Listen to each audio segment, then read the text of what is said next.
আমার ভাই, আল্লাহ পাওয়ার জন্য আপনারা মক্কা মদিনায় দৌড়ান। ওখানে কি আল্লাহ পাবেন?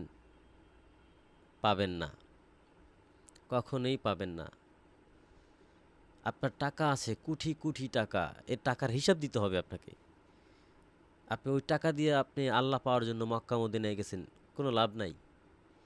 আপনার আশেপাশে খবর নিয়ে দেখেন, এমনও লোক আছে একবেলা খাইতে পারে না ঠিক মতন, ভালো কিছু তরকারির জন্য সে রোজা রাখতে পারে না, সিহারি খাইতে পারে না, সে নিজে চলতে পারে না, তার পোশাক আশাক নাই।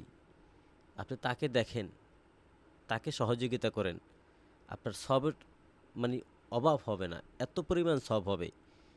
ওই মক্কা মদিনায় না যাইয়া আপনি আগে আপনার আশেপাশে অসহায় পরিবারকে সাহায্য করেন, তারপর আপনি মক্কা মদিনায় যান। আমি যেতে না করি না ভাই, আমার কথায় বেয়াদবি মাফ করবেন, এটাই সত্য কথা।